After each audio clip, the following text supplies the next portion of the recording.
लोकशाही मराठीचा सर्वे ठरला तंतोतंत खरा। भाजप सर्वात मोठा पक्ष ठरण्याचा होता सर्वे। शिवसेना दुसऱ्या स्थानी तर राष्ट्रवादी तिसऱ्या क्रमांकावर। विश्वासार्ह बातम्यांचं व्यासपीठ लोकशाही मराठी।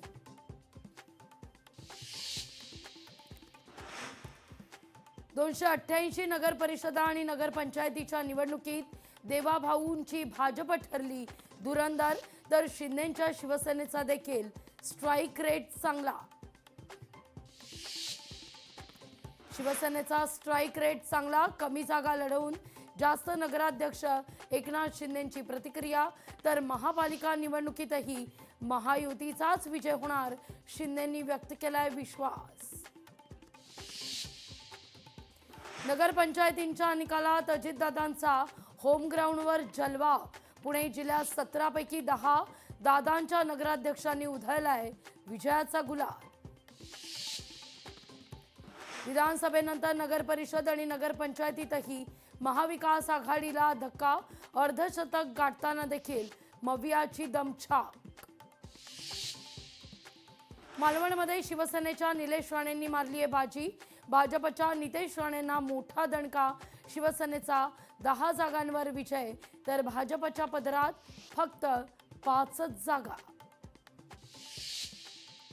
मुख्यमंत्री फडणवीसांच्या नागपूर जिल्ह्यात भाजपला घवघवीत यश। 15 पालिकांपैकी 12 पालिकांमध्ये भाजपचा नगराध्यक्ष।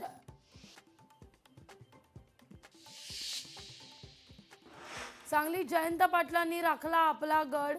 निवडणुकीत जयंत पाटील यांनी नगराध्यक्षपदासह 23 जागा जिंकत विरोधकांचा केला करेक्ट कार्यक्रम।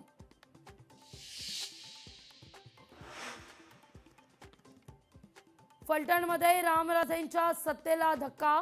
रामराजे नाईक निंबाळकर यांचे चिरंजीव अनिकेत राजे नाईक निंबाळकर पराभूत।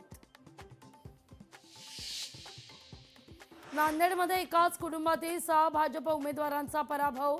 लोकांनी घराणेशाहीला नाकारलं, तर 6ही उमेदवारांचा पराभव झाल्यानं इथं खासदार अशोक चव्हाण यांच्यावर नामुष्कीची वेळ। कुठल्याही क्षणी युतीची घोषणा होणार, ठाकरे सेना मनसेची युती लवकरच, अनिल परब यांची माहिती।